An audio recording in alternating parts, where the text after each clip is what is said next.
My name is Gentry. I've lived here since 2019. I had moved from Maine. I went to Lowndes High School, and I've been working in film ever since. So I got involved with Philanthrofilms. My old high school engineering teacher was teaching an AV class. A person from Philanthrofilms had come in promoting this student film camp. I went to that, and I've been with them ever since. The reason I kind of fell in love with film is like I had done the robotics, I had gone to the World Championships a couple times, and there wasn't that excitement in it anymore. And when I found film, I was able to express myself better.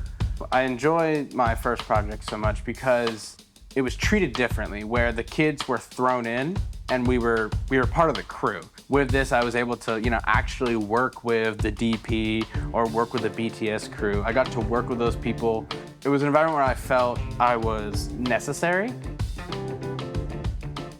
There was a point where it was like, I don't know how to get this education so that I can do these good things. Going to YouTube and hearing all these different things being told, and then people would be like, oh, that's not necessary. So it was this weird kind of gray area where I was like, I don't know how to start my career, but I really want to. And at Philanthrofilms, we allow that to happen in a very easy, streamed workflow that I personally wanted when I was going through it. I had always planned to go to, college for mechanical engineering, electrical engineering, because that makes money. When I went to that Buick Special Camp, my eyes opened to that I can make the same amount of money. I can get right into it. I started working on films my senior, junior year, and I've been able to continue working on films. There's the weight between, understanding the philosophy and understanding how to get it done. And I was able to get the how to get it done.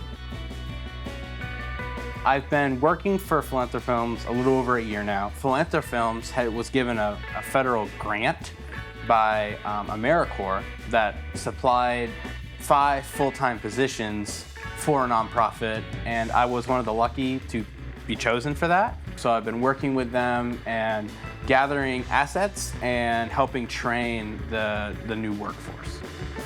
My most memorable experience of working with this team, we actually just came up on a year of it. We were part of a live production for the Georgia Unscripted Roadshow. We were rehearsing it and we filmed it, and then we pretended to film it while the event was happening. And that was unlike anything I'd ever done. I was so happy to do it with the people I was working with. I appreciated my team and the people who put it into place a lot more. And I saw what their true potential was and what my true potential was. The goal with Philanthrofilms is to bring up and educate the future of the workforce in film within South Georgia. South Georgia is a lot of times labeled as an agricultural hub. My daddy was a farmer, I'm a farmer, my son will be a farmer. When you look into it, they write poetry, they sketch, and a lot of that can be used in film. So I'm seeing in the very short while, we're gonna have an allowance of people doing more artistic things. And while at the same time, I see a boom in the economy, because if we're bringing a producer, that producer and all those people need to eat. So they'll come to that, that small pizza place or that little buffet, that's gonna happen, and they're gonna need somewhere to stay. They're gonna need travel. So there's gonna be a need for them. I see Philanthrofilms changing the local area in a lot of ways. One of that is through the education and the expressiveness of the people who do art. If I was to describe Philanthrofilms in one sentence, it would be making this industry more